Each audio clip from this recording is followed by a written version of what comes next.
Hi hello అండి. మనం ప్రస్తుతానికి సూర్యాపేట జిల్లా చింతపాలెం మండలం మన వైస్ ఎంపీపీ పొల్లేటి శ్రీనివాసరావు గారితో మనం ఉన్నాం. ప్రస్తుతానికి వైస్ ఎంపీపీగా బీఆర్ఎస్ ప్రభుత్వంలో ఎలాంటి సేవలు అందించిండో అతని ద్వారా అడిగి తెలుసుకునే ప్రయత్నం చేద్దాం.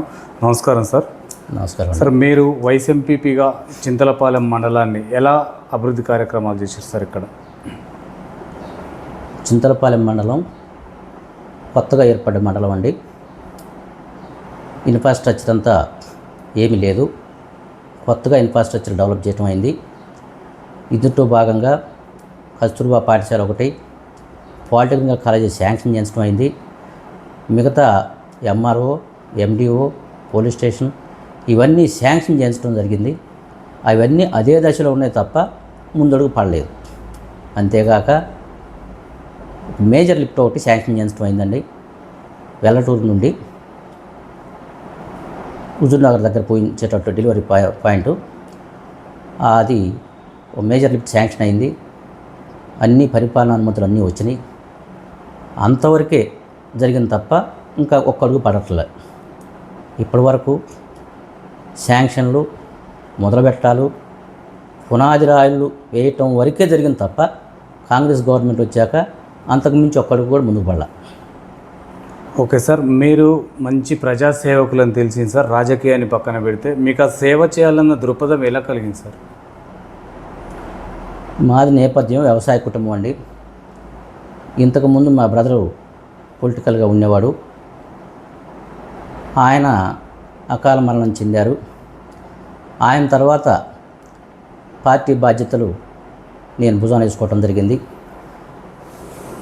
మా అన్నయ్య గారి సేవా దృక్పథాన్ని వారసత్వంగా తీసుకొని ముందుకు నడవడం జరుగుతూ ఉంది. ఓకే సార్, ఇది ఆంధ్రాకు బార్డర్ సార్. ఇది ఆంధ్రాకు దగ్గరలో ఉంది. అయినప్పటికీ కూడా కొత్తగా ఏర్పడిన మండలం. ఈ కాంగ్రెస్ ప్రభుత్వం ఎందుకు దీన్ని పట్టించుకోవడం లేదంటారు సార్? ఈ కాంగ్రెస్ ప్రభుత్వం ముఖ్యంగా ఉత్తమ్ కుమార్ రెడ్డి గారి కాన్స్టిట్యున్సీ ఇది. ఆయన వ్యక్తిగతంగా డెవలప్మెంట్ మీద దృష్టి పెట్టలేకపోతుండు. ఇక్కడ గ్రామానికో మండలానికో తను అనుచరులు నియమించుకున్నాడు. ఆ అనుచరులతోనే నడిపిస్తాడు. ఆ అనుచరులు వాళ్లే మినిస్టర్లాగా ఫీల్ అయ్యి ఇక్కడ కావాల్సిన వాళ్ళ వసూళ్ల పర్వం స్టార్ట్ చేశారు తప్ప ఏ కార్యక్రమం జరగాలన్నా వాళ్ళు కమిషన్లకు పాల్పడుతూ ఉన్నారు. కమిషన్లు తీసుకునే వాళ్ళు పనులు చేస్తున్నారు. వాళ్ళ కమిషన్ల మీద దృష్టి ఉంది తప్ప అభివృద్ధి మీద ఎలాంటి దృష్టి లేదండి. ఈ విషయం మినిస్టర్ గారికి కూడా ఎంతవరకు అవగాహన ఉందో లేదో తెలియట్లేదు. గ్రౌండ్ రియాలిటీ మాత్రం ఇది. ఓకే సార్, ఇక్కడ 500 బోనస్ ప్రకటించినప్పటికీ కూడా మొత్తం ఇక్కడ మిరప పంట ఉన్నది సార్. దానికి కూడా గిట్టుబాటు ధర లేదంటున్నారు సార్ రైతులు. గౌరవ కేసీఆర్ గారు ఉన్నప్పుడు మంచిగా ఉంది, వసతులు రుణమాఫీ కూడా అయిందంటున్నారు సార్. ఇక్కడ ఎందుకు లోపాలు ఎక్కడ జరుగుతున్నాయి అంటారు సార్? ఇక్కడ గ్రౌండ్ లెవెల్లో గతంలో మన సైదిరెడ్డి గారికి టికెట్ ఇవ్వడం జరిగింది. ఆయన కొన్ని విషయాల్లో వాళ్ళ బంధుత్వాన్ని ముందుకు నడిపించడం జరిగింది. ఆ బంధువులు ముందు ఉండటం వల్ల వాళ్ళు చేసిన ఏ మైనస్ జరిగినా అది పార్టీకి అంటుకొని కొంత నష్టం జరిగిన మాట వాస్తవం అండి.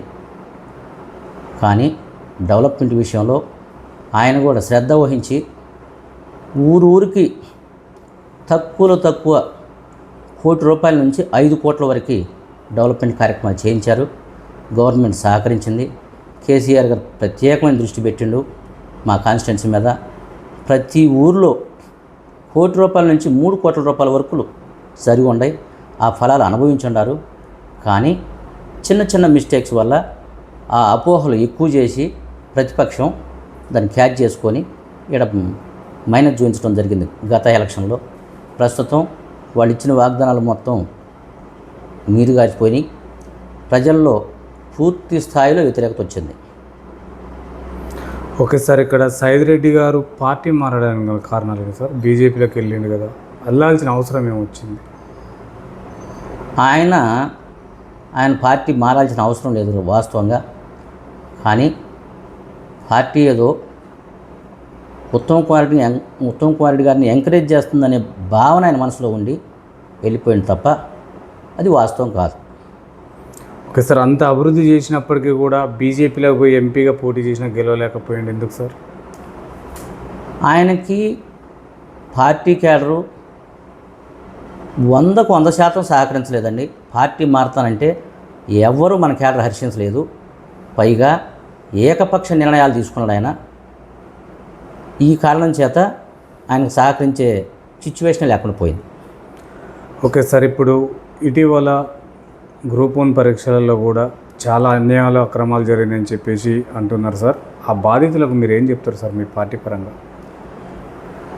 గ్రూప్ 1 బాధితులండి, వాళ్ళు ఇప్పటివరకు అనుభవించినవి చాలని నిర్వేదంతో ఉన్నారు.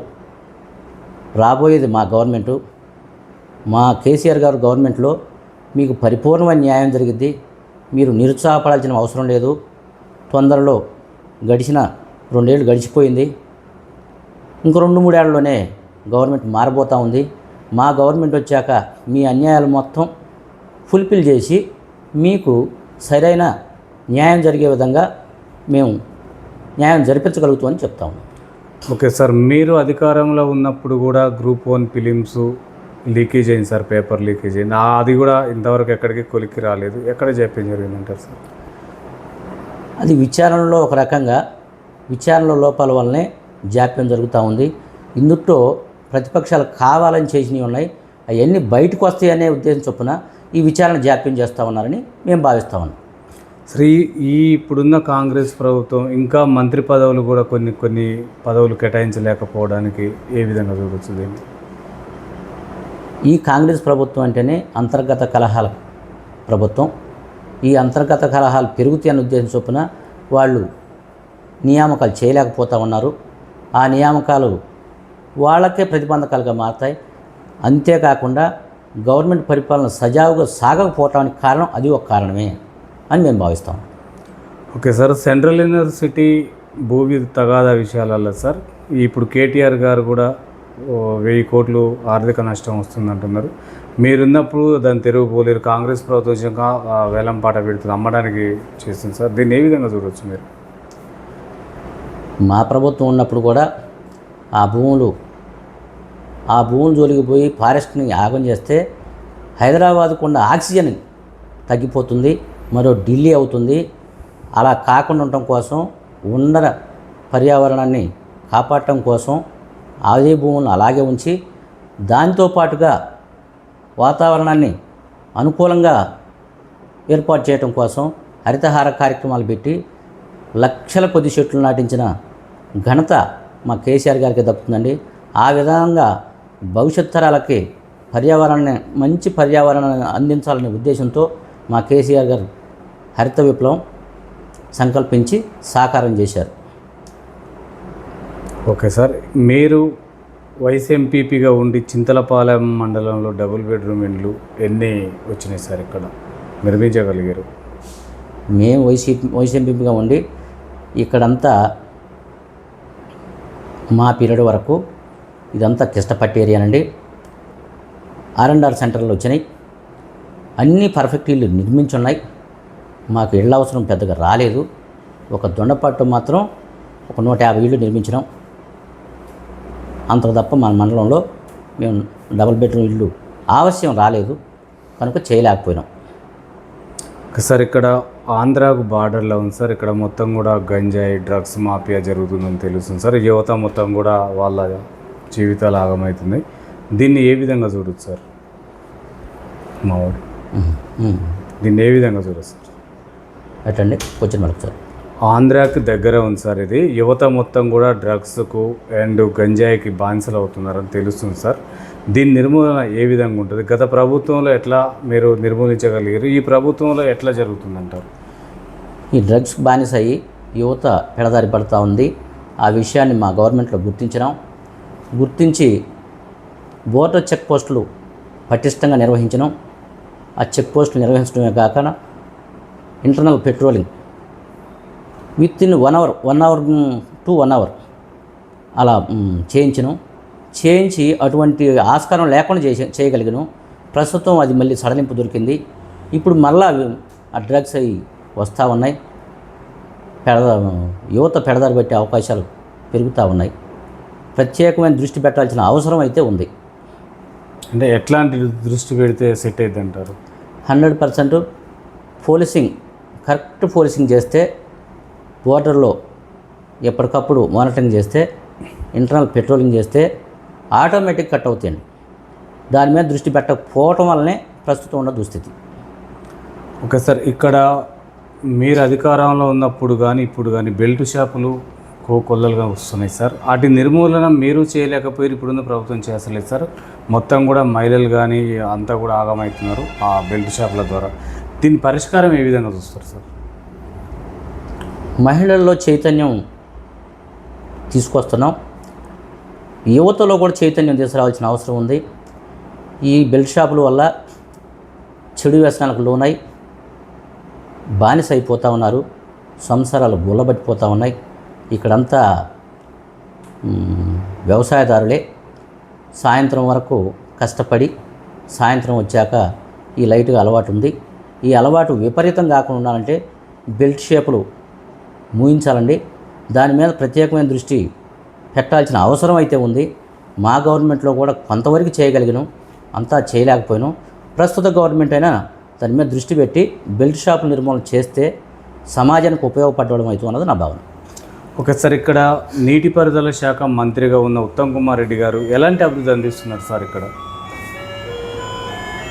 ఆయన సరే వ్యక్తిగతంగా ఆయన మీద మాకేం లేదండి.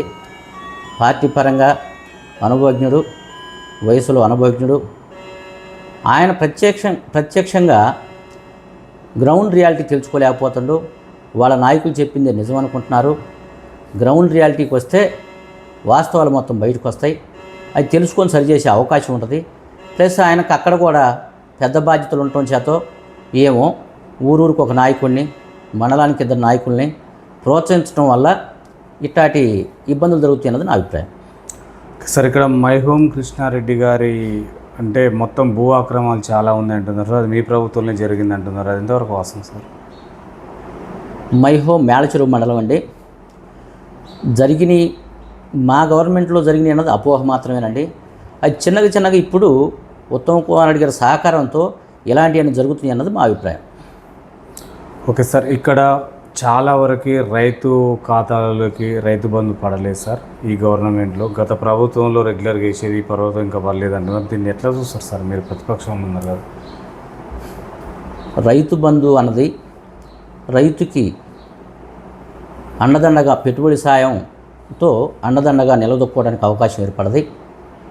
ఒక మంచి ఉద్దేశంతో కేసీఆర్ గారు ప్రవేశపెట్టిన రైతు బంధు పథకం. ఆ పథకాన్ని ఇంకా పెంచి 2 పంటలకు కాదు 3 పంటలకు ఇస్తామని చెప్పి రేవంత్ రెడ్డి గారు నమ్మించడం జరిగింది. 6 గ్యారెంటీల్లో పెట్టడం జరిగింది. రైతులంతా ఇప్పటి వరకు 10,000 వస్తూ ఉన్నాయి. ఇక్కడ నుంచి 15,000 వస్తాయనే ఆశతో ఉత్తమ్ కుమార్ రెడ్డి గారిని సమర్థించడం జరిగింది లోకల్లో. అదేవిధంగా రైతు బంధు అవసరం, రైతులకి వ్యవసాయపరంగా ఒడిదుడుకులు ఎక్కువై వాతావరణం అనుకూలించక, సరైన సాగునీటి వసతులు కల్పించలేక, ఇటువంటి పరిస్థితుల్లో అరకొర పంటలు బండి ఆత్మహత్యలు చేసుకునే దశ. ఆ దశ నుండి గవర్నమెంట్ ఎంతో కొంత ప్రోత్సాహం అందించడం వల్ల ఆ దశను అధిగమించడం జరిగిందండి. ప్రస్తుతం మళ్ళీ అదే రైతు బంధు పథకాన్ని రైతు భరోసాగా మార్చి 12,000 చేశారు. కానీ 2 ఎకరాలకి, 3 ఎకరాలకి, 5 ఎకరాలకు కూడా రాలేదండి. 4 ఎకరాల వరకే వచ్చినాయి. మిగతా అన్ని మొత్తం ఆగిపోయినాయి. రైతులు నిరుత్సాహంలో ఉన్నారు. మాదంతా మెట్ట వ్యవసాయం, వాణిజ్య పంటలు, మద్దతు ధర లభించడం లేదు. కూలీల రేట్లు పెరిగిపోయినాయి. మళ్ళా 2014 పూర్వం ఉన్న పరిస్థితులు మళ్ళీ కల్పించారండి. ఇది నా అభిప్రాయం. ఓకే సార్, ఇక్కడ 500 బోనస్ ఉపయోగం లేదంటున్నారు సార్ రైతులు. ఎందుకంటే వరి పంటలు లేవు కాబట్టి. నిజంగా వాళ్ళకు ఉపయోగం లేదంటారా సార్? బోనస్ ఇవ్వటం వల్ల ఉపయోగం లేదంటానికి లేదండి. బోనస్ ఇవ్వటం ఉపయోగమే, కానీ అందించట్లేదు. పేరు మాత్రమే, ప్రచారం మాత్రమే జరుగుతుంది. రైతుకు ఉపయోగపడట్లేదు. అందిస్తే ఉపయోగపడుతుంది. ఓకే సార్, ఇక్కడ చాలా వరకు కూడా అడవి ప్రాంతం సార్. ఇక్కడ మీరు మిషన్ భగీరథ వాటర్ ఏ విధంగా అంటే అందించడంలో ఎంత మేరకు సక్సెస్ అయ్యారంటారు సార్? మిషన్ భగీరథ 90% మా గవర్నమెంట్లో అయ్యిందండి. ఇంకా 10% ఉంది. ఈ లోపల గవర్నమెంట్ మారింది, అసలు పూర్తిగా వదిలేశారండి. ఈ గవర్నమెంట్ వచ్చాక దాని ఫలితాలు అనుభవించే టైంలో గవర్నమెంట్ మారటం, ఈ గవర్నమెంట్ దాన్ని విస్మరించడం, తద్వారా ప్రజలకి సురక్షితమైన నీరు అందించలేకపోయారు. ఓకే సార్, మీరు 10 సంవత్సరాల కాలంలో కూడా రేషన్ కార్డులు ఇవ్వలేకపోయారు సార్. ఎక్కడ లోపం జరిగిందంటారు? రేషన్ కార్డులు ఇవ్వలేకపోయాను అన్నది ప్రచారం మాత్రమే, ప్రతిపక్షాలు చేసే ప్రచారం మాత్రమేనండి. మా గవర్నమెంట్లో కనీసం 7-8 సార్లు అవకాశాలు ఇచ్చినారు, కల్పించారు, లబ్ధి పొందారు, రేషన్ కార్డులు వచ్చినాయి. ఆ రేషన్ కార్డులు వచ్చినాయి అన్న విషయాన్ని నాయకుల ద్వారా రాకపోయేసరికి అది ప్రచారం ఎక్కువ కాలేదు. దాన్ని ఆసరా చేసుకొని కార్డులే ఇవ్వలేదు, అసలు కార్డులే ఇవ్వలేదనే దుష్ప్రచారం ప్రతిపక్షాలు చేశారు. ఆ విషయంలో మా పార్టీ కొంత వెనకబడ్డ మాట వాస్తవం. ఓకే సార్, ఇప్పుడు సన్న బియ్యం కానీ ఉచిత బస్సు కానీ ఈ 2 కాంగ్రెస్ ప్రభుత్వం ఇస్తున్నది అంటున్నారు సార్. మరి మీరు ఎందుకు ఇవ్వలేకపోయారు? సన్న బియ్యం ఆల్రెడీ కొంత స్టార్ట్ చేసినాం, కొన్ని దఫాలు ఇవ్వగలిగినాం. కంప్లీట్గా ప్రవేశపెట్టబోయే లోపల మా గవర్నమెంట్ మారింది. ఒకటి, ఫ్రీ బస్సు విషయంలో ఫ్రీ బస్సు ఉపయోగం లేదన్న ఆలోచన చొప్పున మేము ఆ పథకాన్ని మీద దృష్టి పెట్టలేకపోయినాం. ఇప్పటికీ దానివల్ల అంత ఉపయోగం లేదండి. మెయిన్గా చింతలపాలెం మండలానికి బస్ సర్వీసులే రద్దు అయిపోయినాయి. ఉచిత బస్సు ఇచ్చి ఉపయోగం ఏందండి?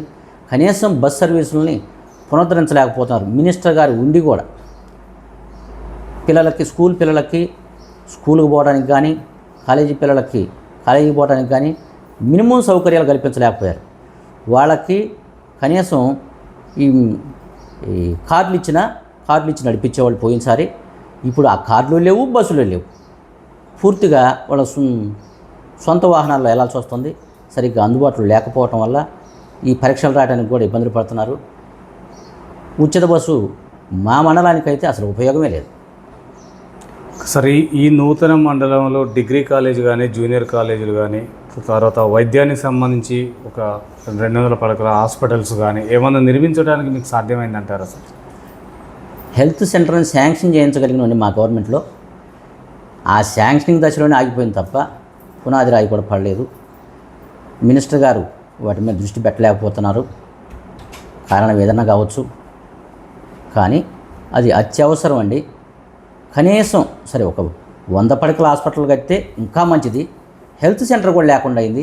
దాని మీద దృష్టి పెట్టి మినిస్టర్ గారు వైద్య సదుపాయాలు కల్పించాలని కోరుతా ఉన్నాం.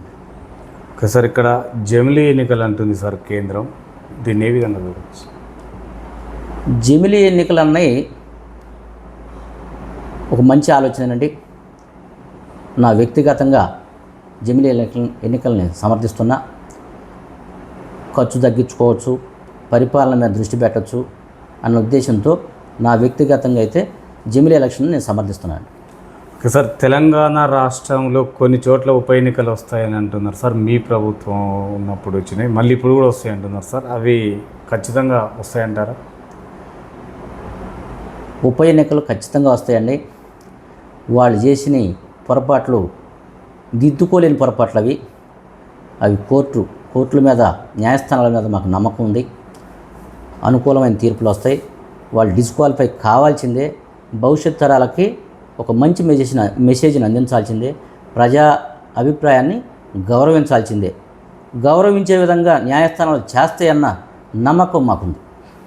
ఓకే సార్, ఇక్కడ బీసీ వర్గీకరణ 42% రిజర్వేషన్ ఏదైతే ఉందో అది ఇక్కడి వరకు ఆగిపోయింది అంటున్నారు సార్. కేంద్రం ఇవ్వట్లేదు. దీనిపైన మీరు ఏ విధంగా, ప్రతిపక్షంలో ఉన్నారు, దీన్ని ఏ విధంగా చూస్తారు? 42% బీసీలకి స్థానిక సంస్థల్లో రిజర్వేషన్లు ఇస్తా అని చెప్పి హామీ ఇచ్చారు. కానీ ఓట్లు దండుకోవటం కోసం మాత్రమే ఇచ్చారు. ఆ 42%ని వంకబెట్టి అది సాధ్యం కాదని తెలిసి కూడా ఇచ్చి ఇప్పుడు సెంట్రల్ గవర్నమెంట్ మీద అపవాదం నెట్టి బయటపడాలని చూస్తున్నారు అన్నది మా అభిప్రాయం. ఓకే సార్, ఇప్పుడు ఎస్సీ వర్గీకరణలో కూడా 59 ఉపకులాలను చేసి వాళ్లకు మంచి భవిష్యత్తుని ఇచ్చింది అంటున్నారు. అది కాంగ్రెస్ గవర్నమెంట్ తోటే సాధ్యమైంది అంటున్నారు సార్. ఇది వాస్తవం అంటారా? కాంగ్రెస్ గవర్నమెంట్ ఉన్నంతకాలం ఎస్సీ వర్గీకరణకి సరైన మద్దతే ఇవ్వలేదండి. అది కరెక్ట్ కాదు. రాను రాను వాళ్ళ ఉద్యమం తీవ్ర రూపం దాల్చడం వల్ల ప్రభుత్వాలన్నీ గుర్తించి ఇప్పుడు వర్గీకరణ చేశారు. సంతోషం అండి. కానీ మొన్న కూడా గ్రూప్ 1 గ్రూప్ 2 పరీక్షలు వర్గీకరణ ముందు పెట్టి వర్గీకరణ ఫలితాలని ఆ దళిత సోదరులకు అందకుండా చేశారన్నది మా అభిప్రాయం అండి. ఓకే సార్, ఇక్కడ ఎంత మేరకైతే అభివృద్ధి కార్యక్రమాలు జరిగినాయో ఈ అంతకంటే మెరుగుగా ఇప్పుడు మేము చేస్తున్నాం అని చెప్పేసి ఉత్తమ్ కుమార్ రెడ్డి అంటున్నారు సార్. ఇది ఎంతవరకు వాస్తవం? గ్రౌండ్లో మీరు ఎక్కడికి పోయినానండి, గత ప్రభుత్వంలో జరిగిన డెవలప్మెంట్ తప్ప 1-2 పునాదిరాళ్ళు వేసింది తప్ప కనీసం ₹1,00,00,000 మా మండలం మొత్తం ₹1,00,00,000 వరకు కూడా చేయించలేకపోయారు. అంతో ఎంతో సిమెంట్ రోడ్లు వేశారు. అవి ఈజీఎస్ ఫండ్స్ అండి. స్టేట్ గవర్నమెంట్తో ₹1 పని కూడా చేయలేకపోయారండి. అవే చెప్పుకుంటున్నారేమో వీళ్ళు, అంతే తప్ప ఇక్కడ ఎటువంటి డెవలప్మెంటు ఉత్తమ్ కుమార్ రెడ్డి గారు మంత్రి అయిన కాడ నుంచి ఏమీ జరగలేదు. ఓకే సార్, ఇక్కడ వ్యవసాయానికి సంబంధించి సార్ ఇంతవరకు కూడా ఐకేపీ సెంటర్లు ఎక్కడ ఓపెన్ చేసిన దాఖలాలు లేవంటున్నారు సార్. ఒకవేళ చేసినా కూడా వాళ్ళకు అన్ని మార్కెట్ వ్యవస్థ తరగలేదు, గోనె సంచులు కూడా ఇవ్వట్లేదు అంటున్నారు సార్. మీ ప్రభుత్వం కూడా మంచిగా ఉందంటున్నారు. నిజంగా ఇప్పుడు ఎవరికి రైతులకు న్యాయం జరుగుతలేదు అంటారు? నిజంగా రైతులకి ఇక్కడ ఎక్కడా న్యాయం జరగట్లేదండి. వాళ్ళు ప్రత్యేకమైన దృష్టి పెట్టింది లేదు. అవి అమలు జరిగే తీరుతెన్నులు కూడా పరిశీలించట్లేదు. అందువల్ల రైతులు బాగా నష్టపోతూ ఉన్నారు. ఓకే సార్, ఈ నూతనంగా ఏర్పడిన చింతలపాలెం మండలంలో మహిళలకు ఎలాంటి రక్షణ కల్పించారు సార్ మీరు? మా గవర్నమెంట్ ఉన్నప్పుడు షీ టీమ్స్ని ఏర్పాటు చేసి కొంత పర్యవేక్షణ చేయించడం జరిగింది. ప్రతి స్టేషన్లో 2 మహిళా కానిస్టేబుల్ నియమించడం జరిగింది. ఆ విధంగా వాళ్ళకు కావాల్సిన చట్టపరమైన హక్కులను రక్షించడం కోసం మా వంతుగా మేము ఇంప్లిమెంట్ చేయగలిగినాం అనే సంతృప్తి మాకు మిగిలింది. ప్రస్తుతం ఈ గవర్నమెంటు దాన్ని కంటిన్యూ చేయలేకపోతా ఉంది. ఓకే సార్, ఇప్పుడు శ్రీనివాసరావు గారు ఏదైనా పదవులు ఆశిస్తున్నారా? మేము ఎటువంటి పదవులు ఆశించలేదండి. మా అధిష్టానం, మా ఎమ్మెల్యే గారు, సమన్వయకర్త ఒంటెద్దు నరసింహారెడ్డి గారు ఏది ఆదేశిస్తే అది చేయడానికి సిద్ధంగా ఉండవండి. సార్, రేపు 27న జరగబోయే బహిరంగ సభను మీరు ఏ విధంగా చూస్తారు? ఏదో అసలు చర్చ దేని మీద జరగబోతుందంటారు? రజతోత్సవం బీఆర్ఎస్ పార్టీ నిర్వహించబోతూ ఉందండి. 24 ఏళ్ళు గడిచి 25వ ఏట అడుగు పెట్టబోతూ ఉంది పార్టీ ఏ లక్ష్యంతో ఏర్పడది, మా నాయకుడు నిర్దేశించిన లక్ష్యాలు అవి ఎంతవరకు ఫుల్ఫిల్ అయినాయి, ఇప్పుడు జరుగుతున్న పరిణామాలు ఏంది, పార్టీ చేసిన డెవలప్మెంట్ ఏంది, ఇవన్నీ పునఃసమీక్ష చేసుకుంటూ ప్రస్తుతం ఉన్న గవర్నమెంట్ వైఫల్యాల మీద దృష్టి పెట్టి పార్టీకి పునర్వైభవం తీసుకురావటమే ప్రధాన లక్ష్యంగా మా నాయకుడు పనిచేస్తూ ఉన్నారు. మా శ్రేణులు మొత్తం నాయకులు ఆదేశానుసారం నడవటానికి సిద్ధంగా ఉన్నాం. ఓకే సార్, ఇక్కడ సూర్యాపేట జిల్లా మాజీ మంత్రివర్యులు జగదీశ్వర్ రెడ్డి గారి పరిపాలన ఏ విధంగా ఉంది? అభివృద్ధి కార్యక్రమాలు ఏం చేసిన సార్ జిల్లా వ్యాప్తంగా? ఉమ్మడి నల్లగొండ జిల్లాలో జగదీశ్వర్ రెడ్డి గారు మంత్రిగా ఉన్నారు. ఉమ్మడి నల్లగొండ జిల్లాను మళ్ళీ 3 జిల్లాలు చేశారు. 3 జిల్లాల్లో కూడా సమన్వయం చేసుకుంటూ అభివృద్ధి విషయంలో కావచ్చు, పార్టీ విషయంలో కావచ్చు, పార్టీని నడిపించడంలో కావచ్చు, గవర్నమెంట్ నడిపించడంలో కాదు, మంచి సమన్వయంతో డెవలప్మెంట్ చేసిన ఘనత జగదీశ్వర్ రెడ్డి గారికి దక్కుతుందండి. ఎటువంటి విషయాల్లో కూడా ఎటువంటి సందేహం లేకుండా చెప్పచ్చు. సార్, ఉమ్మడి జిల్లాగా ఉన్నప్పుడు నుంచి సూర్యాపేటగా విడిపోయిన తర్వాత సూర్యాపేట జిల్లా డెవలప్ అయిందంటారా? జగదీశ్వర్ రెడ్డి గారు 9.5 సంవత్సరాలు మినిస్టర్గా ఉన్నప్పుడు ఒక విద్యుత్ శాఖ విషయంలోనే కాకుండా అన్ని శాఖల మీద దృష్టి పెట్టి మాకు డెవలప్మెంట్ చేయటం జరిగిందండి. మాకు ఉన్న మంచి అవకాశం ఏంటంటే మినరల్ ఫండ్ మాకు అవకాశం ఉంది. అక్కడంతా పరిశ్రమలు ఉన్నాయి, సిమెంట్ పరిశ్రమలు, మైనింగ్ ఫండ్ వస్తుంది. మా జిల్లాకు సద్వినియోగం చేయడంలో జగదీశ్వర్ రెడ్డి గారు కీలక భూమిక పోషించారు. డెవలప్మెంటు అన్ని జిల్లాల కాడికి మా జిల్లాలో ఎక్కువ డెవలప్మెంట్ జరగడానికి స్టేట్ ఫండ్స్తో పాటు డిఎంఎఫ్టీ బాగా ఉపయోగపడదని మా భావన.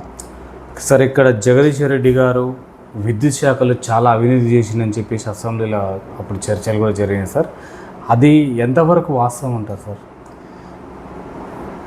జగదీష్ రెడ్డి గారు ఈ జిల్లాని, ఈ ఉమ్మడి జిల్లాని అభివృద్ధి పదంలో నడిపించడంలో సక్సెస్ అవుతున్నారని వెంకటరెడ్డి గారు, ఉత్తమ్ కుమార్ రెడ్డి గారు వాళ్ళు ఎక్కడ వెనకబడిపోతారనే అభద్రతాభావంతో జగదీష్ రెడ్డి గారి మీద అపవాదులు వేయటం తప్ప అది ఎట్టి పరిస్థితుల్లో వాస్తవమే కాదండి. ఆయన వ్యక్తిత్వం ఆ వ్యక్తిత్వమే కాదు అన్నది మా అభిప్రాయం. ఓకే సార్, ఈ మండలంలో కూడా మా దృష్టికి వచ్చిన సమస్యలు సార్, చాలామందికి రుణమాఫీ కాలేదు.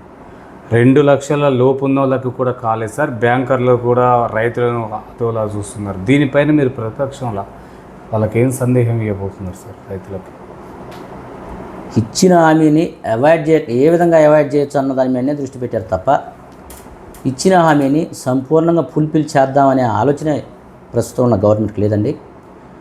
ప్రతి రైతు వాళ్ళు 2 పర్యాయాలు అంతకుముందు పిసిసి అధ్యక్షుడిగా ఉత్తమ్ కుమార్ రెడ్డి గారు ఉన్నప్పుడు, తర్వాత పర్యాయం రేవంత్ రెడ్డి గారు ఉన్నప్పుడు కామన్గా చెప్పుకుంటూ వచ్చింది 2 లక్షల రుణమాఫీ ఒకేసారి చేస్తాం, సంపూర్ణంగా చేస్తాం అని చెప్పుకుంటూ వచ్చారు. దాని మీద ప్రజలందరిలో అంచనాలు ఎక్కువ పెట్టుకున్నారు. రైతాంగం మెయిన్గా దాని మీద దృష్టి పెట్టే వాళ్ళని సపోర్ట్ చేయడం జరిగింది. అటువంటి కార్యక్రమాన్నే కనీసం 50% కూడా ఫుల్ఫిల్ చేయలేకపోయారు.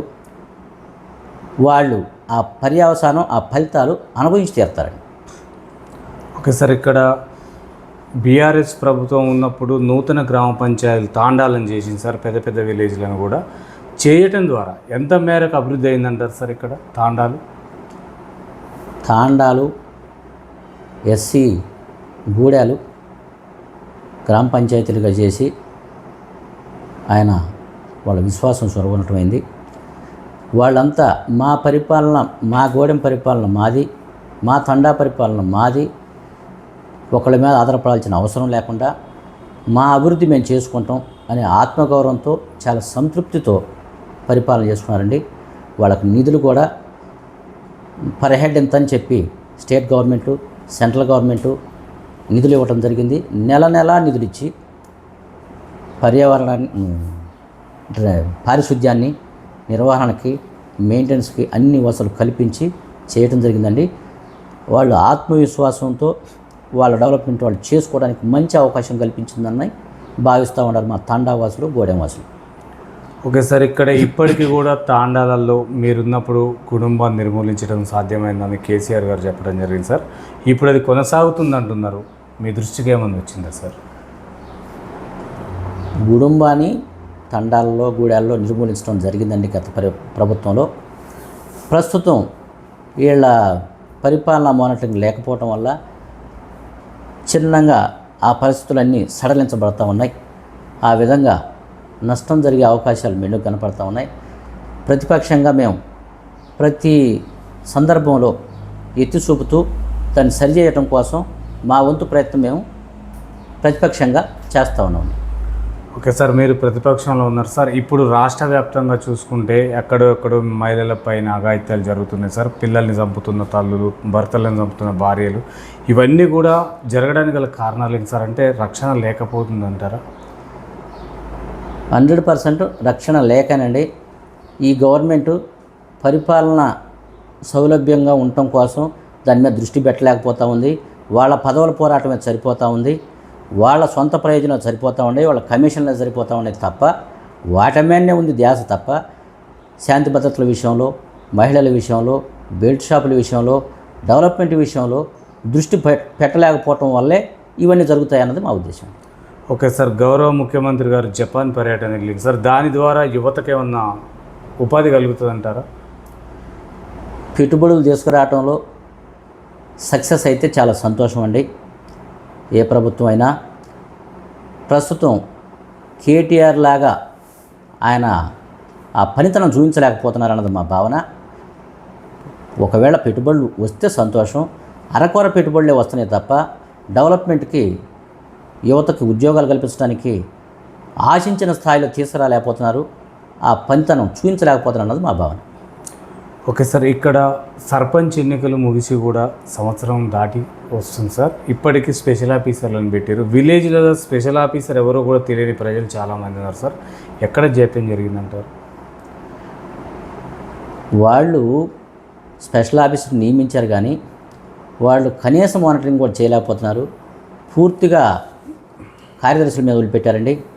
ఈ కార్యదర్శులు అధికార పార్టీ నాయకుల అండదండలతో వాళ్ళు చేయాల్సిన ఆగడాలు మొత్తం చేస్తూ ఉన్నారు. అధికార పార్టీ నాయకులు ప్రోత్సహిస్తూ ఉన్నారు. ఆ విధంగా దుర్వినియోగం జరుగుతుంది తప్ప గ్రామాల్లో అభివృద్ధి పూర్తిగా నిలిచిపోయిందండి. ఓకే సార్, మీరు అధికారంలో ఉన్నప్పుడు ఉప సర్పంచులకు చెక్ పవర్ వేయడం జరిగింది సార్. అక్కడక్కడ ఆ పార్టీ వేరే ఈ పార్టీ వేరైన కాడ అభివృద్ధికి నోచుకోలేదంటున్నారు. ఎంతవరకు వాస్తవం సార్? అది వాస్తవం కాదండి. ఉప సర్పంచ్కి చెక్ పవర్ ఇచ్చిన ఉద్దేశం కేసీఆర్ సారు. ఇంతకుముందు సెక్రటరీకి సర్పంచ్కి ఇచ్చేవాళ్ళు. సెక్రటరీ ఒక ఎంప్లాయీ కావటం చేత సర్పంచ్ అధికార పార్టీ నాయకుడైతే తను బలహీనంగా ఉండి లొంగిపోయేవారు. ఇప్పుడు సమాన హోదాలో ప్రతిపక్ష నాయకుడు ఉండొచ్చు, పాలకపక్షమైన నాయకుడు ఉండొచ్చు. నాయకుడు ప్రజానాయకుడిగా ఉండటం వల్ల ఎక్కడ ఏ లోటుపాటు జరిగినా ధైర్యంగా ఎత్తి చూపి అవకతవకలకి అవకాశం లేకుండా చేసే ఆస్కారం ఉందనే ఉద్దేశంతో చెక్ పవరు సెక్రటరీ నుంచి వైస్ సర్పంచ్కి పెట్టడం జరిగింది. అది సత్ఫలితాలు ఇచ్చిందండి. గ్రాంట్స్ ఇవ్వటం, ఆ గ్రాంట్స్ని సద్వినియోగం చేయడంలో వైస్ సర్పంచ్ చెక్ పవర్ కీలక పాత్ర పోషించిందండి. ఇది మా భావన. ఓకే సార్, మీరు ధరణి అనే వ్యవస్థను తీసుకురావడం జరిగింది సార్. దాని ద్వారా భూ అక్రమాలు జరిగినాయని చెప్పేసి ఇప్పుడున్న అధికార పార్టీ వాళ్ళు అంటున్నారు సార్. మళ్ళీ వీళ్ళు కూడా దాన్నే భూభారతిగా మార్చారు సార్. దాని ద్వారా రైతులకు న్యాయం జరుగుతుంది అంటారా? భూభారతిగా మార్చారండి. మరలా కబ్జా కాలం తీసుకొస్తా ఉన్నారు. దాన్ని ఉపయోగించి బలం ఉన్నట్టు ఈ రిజిస్ట్రేషన్లు మార్పించే అవకాశం ఉందండి. మా కాడంతా ఫారెస్ట్ భూములు, వేస్ట్ భూములు ఉన్నాయి. వాటిని మొత్తం ఆక్యుపై చేస్తూ ఉన్నారు. ధరణి పెట్టడం వల్ల అవి మొత్తం అవకాశం లేకుండా ఆగిపోయినాయి. ఎక్కడ నిలిచిపోయి రక్షించబడ్డాయి.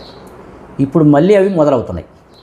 ఇంతకుముందు కూడా 2014 పూర్వం వాళ్ళు ఇష్టారాజ్యంగా పహనీలే అధికార పార్టీ నాయకులు మార్చిన సందర్భాలు కోకోలలు. అధికార పార్టీ నాయకుల అండతో కబ్జాలు 25% నుంచి 30% వరకు అప్పటికే కబ్జా చేయటం జరిగింది. ఆ కబ్జాలని నిర్మూలించి వాటిని సరైన గాడిలో పెట్టారు. ధరణి తీసుకొచ్చి మరలా వాటికి తలుపులు తెరవడం జరుగుతూ ఉండండి ఈ భూభారతి ద్వారా. ఇది నాకు. ఓకే సార్, గత ప్రభుత్వంలో ప్రభుత్వ పాఠశాల చదివిన పిల్లలకు వనమాలు కూడా రావట్లేవు అని చెప్పేసి ఇప్పుడున్న ముఖ్యమంత్రి అసెంబ్లీలో చెప్పడం జరిగింది సార్. నిజంగా మీరు సరైన విద్య అందియలేకపోయారంటారా? అది వాస్తవం కాదండి. మన ఊరు మన బడి కార్యక్రమం ద్వారాగా పాఠశాలల్ని స్పెషల్ ఫండ్స్ కేటాయించి డెవలప్ చేసి ఇంగ్లీష్ మీడియాన్ని ప్రవేశపెట్టిందే కేసీఆర్ గవర్నమెంట్ అండి. విద్య విషయంలో, వైద్య విషయంలో కేసీఆర్ సార్ పెట్టినంత దృష్టి ఏ నాయకుడు పెట్టలేదన్నది మా భావన. సార్, చింతలపాలెం మండలంలో దళిత బంధు ఎంతమందికి ఇవ్వటం జరిగింది సార్? దళిత బంధు అనే కార్యక్రమం చింతలపాలెం మండలంలో కిష్టాపురంలో 67 కుటుంబాలకు ఇవ్వటం జరిగిందండి. 67 కుటుంబాలు లబ్ధి పొందినాయి. ఆ కార్యక్రమాన్ని ఊరూరా విస్తరింపజేయబోయే సమయంలో ఎలక్షన్ రావడం జరిగింది. ఎలక్షన్లో మా గవర్నమెంట్ ఆగిపోయింది.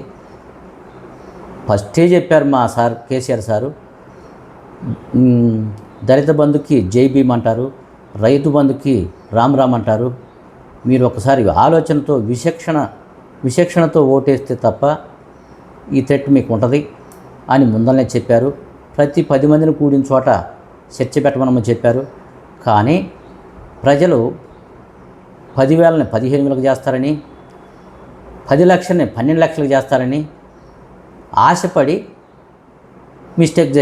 పొరపాటు చేసి ఈ గవర్నమెంట్ సమర్థించడం జరిగింది. అది మొత్తం అడియాశలు అయిపోయినాయి. పూర్తిగా ప్రజలు తిరగబడే రోజులు దగ్గరలోనే ఉన్నాయన్నది మా వారు. ఓకే సార్, ఇక రాష్ట్ర వ్యాప్తంగా 6 గ్యారంటీలు ఎంత మేరకు సక్సెస్ అని అంటారు సార్ మీరు?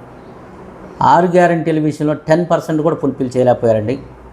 ఆ ఫలితం ప్రస్తుతం కనపడతానే ఉంది. సర్వేలు వస్తూ ఉన్నాయి. గవర్నమెంటు పూర్తిగా విఫలమైందని భావిస్తూ ఉన్నాం. ఓకే సార్, రాష్ట్ర వ్యాప్తంగా కూడా యువత మొత్తం డ్రగ్స్కు బానిసలు అవుతున్నారు సార్. అలా వ్యవస్థను మొత్తం కూడా మార్చాలని చెప్పేసి ముఖ్యమంత్రి గారు అంటారు. అది సాధ్యమైంది అంటారా? లక్ష్యం గొప్పగా ఉంది, ఆచరణ శూన్యంగా ఉంది అన్నది మా అభిప్రాయం. ఓకే సార్, మీరు మొత్తానికి తెలంగాణ ప్రజలకు కానీ ఇక్కడున్న చింతలపాలెం ఓటర్లకి ఫైనల్గా మీరు ఏం చెప్పాలనుకున్నారు సార్? అంటే మీరు ఏ సందేహం ఇస్తున్నారు? ప్రజలందరికీ మేము ఇచ్చే సందేశం ఒకటేనండి. గవర్నమెంట్లు వస్తూ ఉంటాయి, పోతూ ఉంటాయి. ప్రజల అవసరాలు మాత్రం ఫుల్ఫిల్ కావటం లేదు. ఏ నాయకుడైతే ఇచ్చిన మాట మీద నిలబడి ఫుల్ఫిల్ చేస్తాడో విచక్షణతో ఆలోచించాలి. 2, ఏ గవర్నమెంటు చిత్తశుద్ధితో పనిచేస్తుంది, ఏ నాయకుడు చిత్తశుద్ధితో పనిచేస్తాడో మన భావితరాల అవసరాలని మీద దృష్టి పెట్టి ఆలోచన చేయగలిగిన నాయకుడు ఎవరు, ఏ నాయకత్వం ఏ గవర్నమెంట్కి ఉంది, ఏ పార్టీకి ఉంది అనే విచక్షణతో ఆలోచించి ఓటింగ్ చేయగలిగినప్పుడే ప్రజాస్వామ్యం పరిడవిల్లిద్ది అన్నది నా అభిప్రాయం. ఓకే సార్, ఇక్కడ భార్యలు గెలిచిన చోట భర్తలు పరిపాలిస్తున్నారు సార్. తర్వాత రెండవది ఏంటంటే ఇక్కడ ఓట్లు వేయించుకొని గెలిచిన తర్వాత హైదరాబాద్లో ఇంకా సూర్యాపేటలో నల్గొండలో ఉండటం జరుగుతుంది. అట్లా ఉన్నప్పుడు గ్రామాలలో కూడా మొత్తం ఆర్థిక ఇబ్బందులు ఎదురు కావటం, అభివృద్ధికి నోచుకోకపోవడం జరిగిందని అంటున్నారు. మీ ప్రభుత్వంలో అవి జరిగినాయి అంటున్నారు. ఎంతవరకు వాస్తవం అంటారు? దాన్ని నిర్మూలించడం కోసం కొన్ని కండిషన్స్ పెట్టి కోఆప్షన్ సభ్యులుగా కూడా వాళ్ళ ఫ్యామిలీ మెంబర్స్ని నియమించకుండా ఆంక్షలు పెట్టి వాళ్ళకి కావాల్సిన స్వేచ్ఛ కల్పించడం జరిగిందండి మా గవర్నమెంట్లో.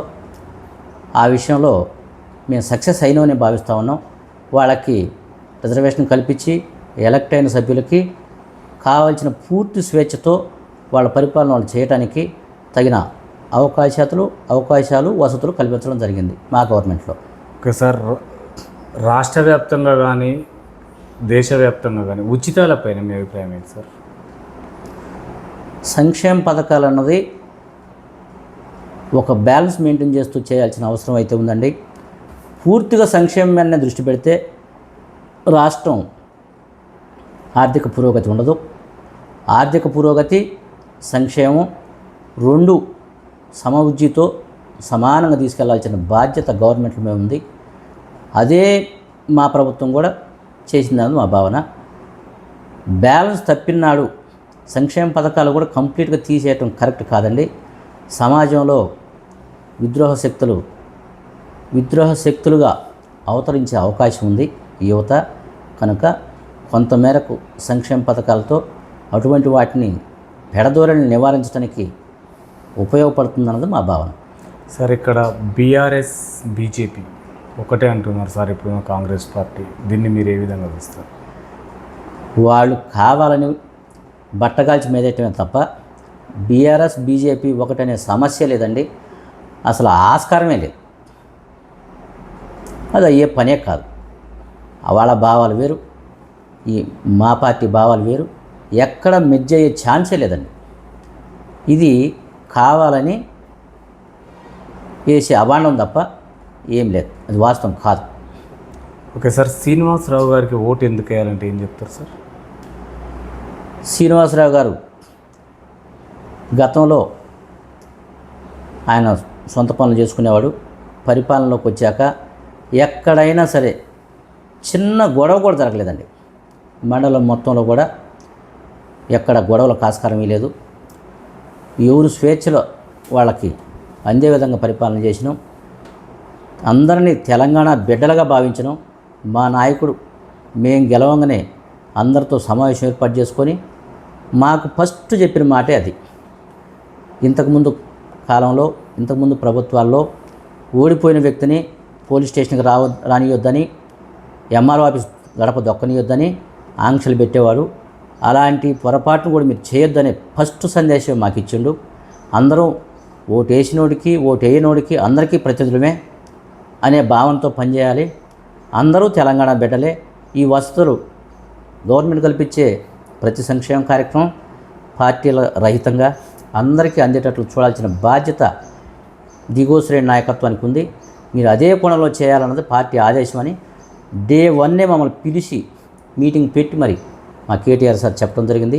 మేము అదే తూచా తప్పకుండా భావించినాం. డెవలప్మెంట్ విషయంలో కావచ్చు, శాంతి భద్రతల విషయంలో కావచ్చు, ఎటువంటి విచక్షణ లేకుండా మా పరిపాలన సాగింది. మేమెక్కడా గొడవలకు ఆస్కారం ఇవ్వలేదు. డెవలప్మెంట్కి కావలసినంత శాయశక్తులు మేము ప్రయత్నించినాం. మా ప్రయత్నంలో సఫలమైనవన్నది మా భావన. అదే కోణంలో ప్రజలందరూ హర్షిస్తూ మమ్మల్ని సమర్థిస్తారన్నది నా భావన. ఓకే సార్, మీరు రేపు ఎంపీటీసీగా కానీ జెడ్పీటీసీగా కానీ సరే సర్పంచ్ ఎట్లనైనా గెలిచిన తర్వాత ప్రతిపక్షంలో ఉండి ఈ చింతలపాలెం మండలానికి ఎలా అభివృద్ధి చేయగలుగుతారు సార్? మేము ప్రతిపక్షంలో ఉండి గవర్నమెంట్ నిధులు అన్నాయి, ప్రతిపక్షం పాలకపక్షం అనే తేడా లేకుండా చూడాల్సిన బాధ్యత గవర్నమెంట్ మీద ఉందండి. అది ప్రతిపక్షంగా మా హక్కు. పాలకపక్షం వాళ్ళకి ఏ స్థాయిలో ఏ పర్సంటేజ్లో నిధులు ఇస్తే అదే పర్సంటేజ్లో మా హక్కు మాకు కల్పించి తీరాల్సిందే. దానికోసం మేము ఎక్కడ రాజీ పడం.